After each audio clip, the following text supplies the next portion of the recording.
Welcome to Easily Entertained. My name is Bryson Olson, and here we talk about all the good aspects of entertainment. I've always been a big superhero fan, usually in favor of the Marvel side of things. However, DC seems to be tipping the scales, primarily thanks to James Gunn. He is absolutely cooking, and that is very much the case with Superman. It was absolutely incredible, and I'm excited to talk about it, so let's dive in.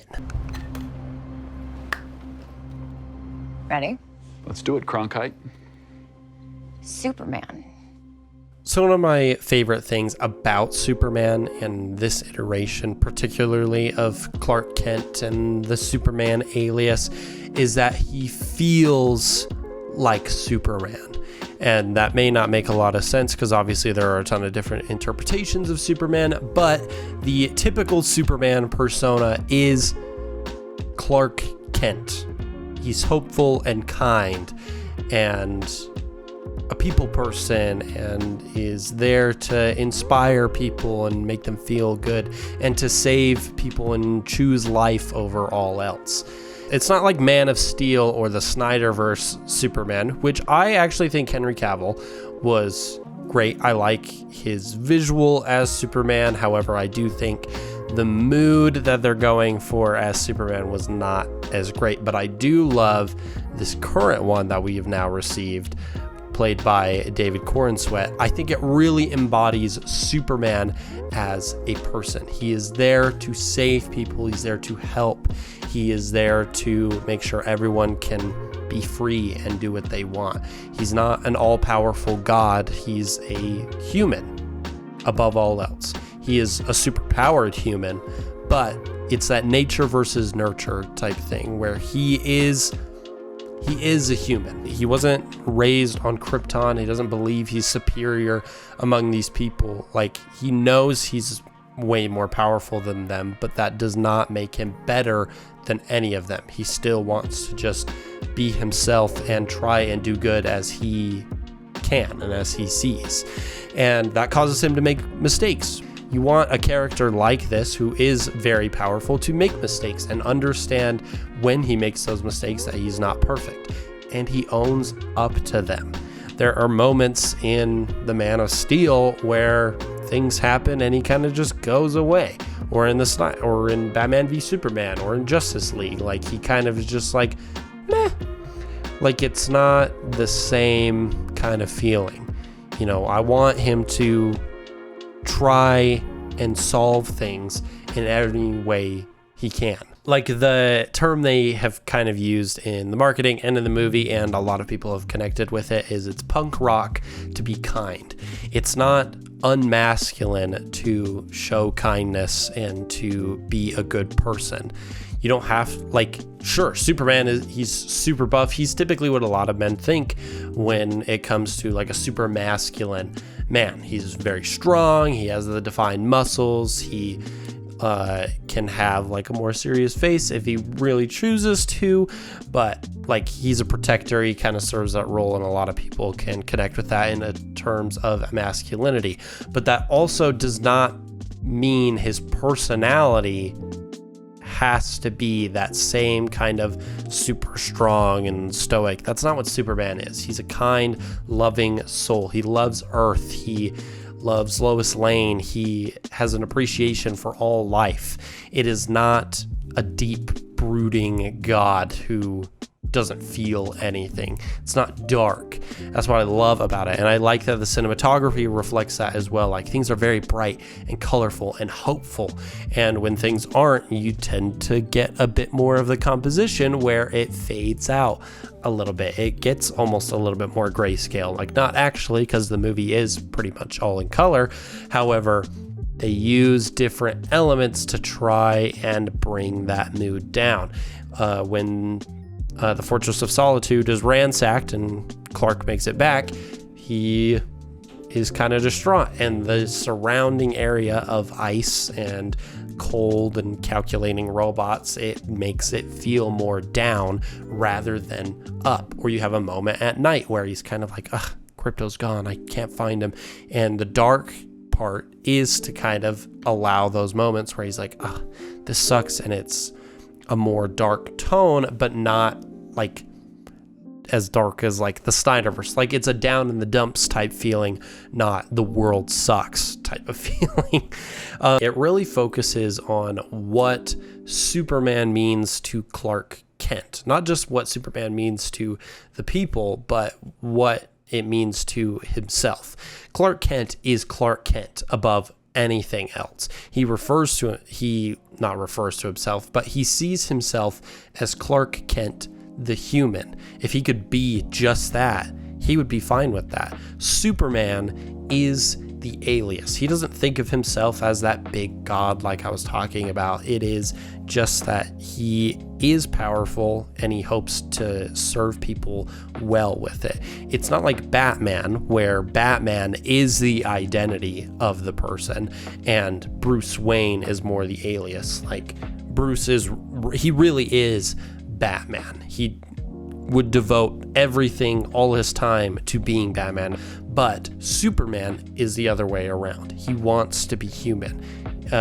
He uses his non-human side to benefit other humans. He acts in ways that save human life. In this movie, they have a conflict between two countries that he goes and interferes with because people are going to die. It is not that he particularly hates one side or the other. He just doesn't want people dying when it is not necessary.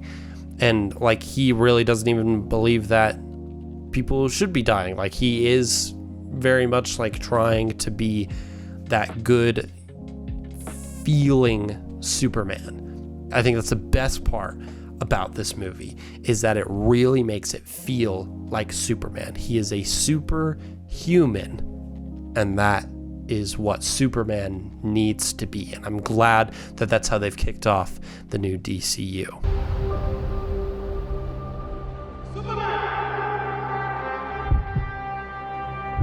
So I briefly touched on the cinematography side of things with like this tone of the story, like using the Fortress of Solitude to kind of determine that. But another thing I really like about like the cinematography and just the way the movie is created and how they've put everything together is it does feel like a comic book movie in live action form, which I feel like is kind of hard to do. We have like the Spider-Verse movies, which do feel like a comic book come to life, but this movie feels like a comic book has been converted to real life. And I'm not saying that we need everything to be real life, okay? I feel like that gets misconstrued a lot of times, not necessarily by me, but just in media in general. We don't need live action adaptations of everything. But in this case, you know, an adaptation of this works fantastic. And the way they do it, I think, fits really well. Compositions kind of feel like that of a comic book, like even the flying, you get a lot of that speed and almost have not necessarily speed lines, but the motion blur and just the way the camera angle is, it allows that comic book type feeling. And I like that. And when you have the teams coming in, it feels engaging, but not distracting, much like how they would have to work out how to do in an actual comic book. The more characters you have, the more space you are taking away from your viewer. So how do you do that in a good balance that manages to still focus on the main character? And James Gunn is just fantastic at doing ensemble casts, really. It's awesome because you get members of the Justice Gang like Nathan Fillion as Guy Gardner, the Green Lantern. You have Eddie Gathegi, I believe is how you say his name, I don't remember, as Mr. Terrific, who does fantastic. You have Isabella Merced as Hawk Girl. They all do a fantastic job at their roles, but also like they feel good as they come in. You have Lois Lane, you have Jimmy Olsen, you have Lex Luthor, and trust me, we're going to talk about him in a second. Like, it kind of feels like Guardians of the Galaxy, but not really at the same time. It is that kind of group dynamic when it wants to have it. You are able to share the spotlight and give just enough detail to every little character that makes them feel engaging. It gives them a little bit of growth, but also isn't like, oh, they're now the complete focus of the story. Mr. Terrific changes his mind and wants to help. Guy Gardner is like, oh, we can sort of do this. Like, he's kind of that cocky arrogant type personality, but then he kind of gets on board with things. He's like, okay. Same with Hot Girl. You have Metamorpho, who they don't outright say his name, but obviously that's who he is.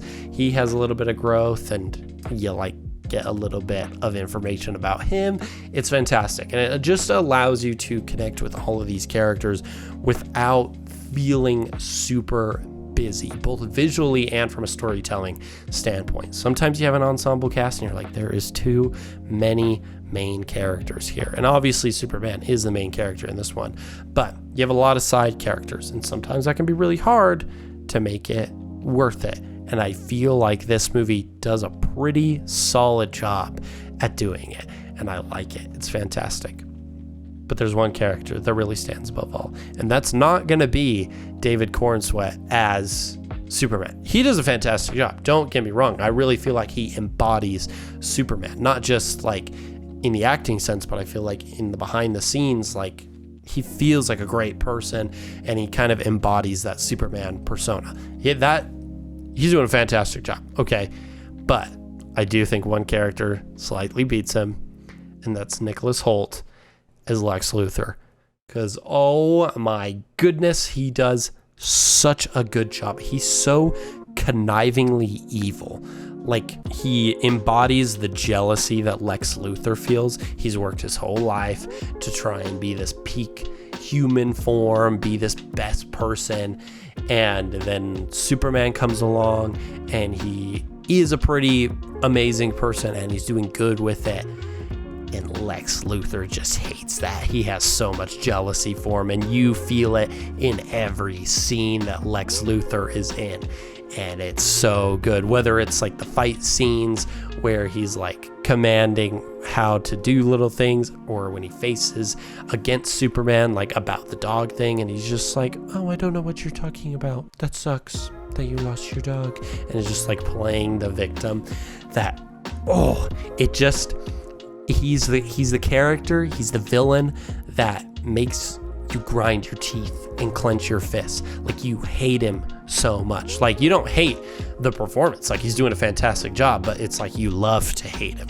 You know, he's written and played so perfectly that you just can't help but continue watching. Like, you can't look away. It is so good. I absolutely love it. And I'm not gonna lie, I was a little bit worried almost, because I know Nicholas Hoult is a great actor. He does fantastic. However, he didn't fit the Lex Luthor image I had in my mind, but maybe that's just because, you know, there are so many different interpretations. But I loved his interpretation of it and how he was able to act. He is a very smart guy, and that's usually what he tries to push, is that he is smarter than Superman. And then sometimes he is stronger. So I'd love to see Nicholas Hoult kind of fit both of those roles, whether it's like through mechs like Lex has done in the past before, or just more conniving little things. Like, I'm excited to see more of him because he's just so delightfully evil. He's a perfect little villain, and I like it. I just think all of this allows the comics of Superman, the source material, and things like the shows like Justice League Unlimited or different things like that.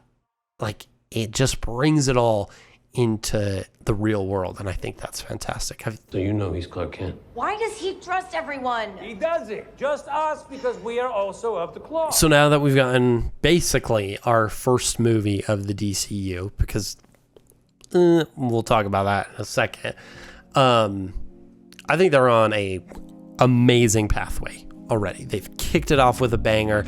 It's not an origin story like we've seen time and time again. And I think James Gunn knows what he's doing. I feel like he understands these characters quite well. And I say that like it's sort of the first one, sort of not, because it's kind of mixed in interviews, it feels like. Because there are aspects of, I believe, Peacemaker, the Suicide Squad, Blue Beetle, that are canon to this new universe, but also some of it is not. So I would consider this one like the first true DCU film, and not just kind of the weird transitionary period that we've had where it was sort of the DCU and sort of the DCEU. So yeah, there's that. But I think they've done a fantastic job to kick it off and kind of push it forward. And I think it's a good thing they started with Superman too. Like, I feel like a lot of people focus on Batman mainly, and I feel like he ends up being the leader a lot. But I think to really hit the feeling of the DCU, it was perfect to start. We've had the deep, dark, brooding side of things with Batman and the Snyderverse and all of that stuff. Like, sure, that fits Batman pretty well. However, I think we all need to be hopeful, not just for the DCU, but in life in general. And I think this movie is for all of us to be that way. It inspired a lot of people to have some hope. And that's the kind of feeling we should be getting from movies, whether they're superhero movies or not. I think James Gunn even said it. Like, we're not really experiencing superhero fatigue. We've just kind of been a little bit disappointed with the stories surrounding superheroes. We've gotten some more good ones lately, which I think is great.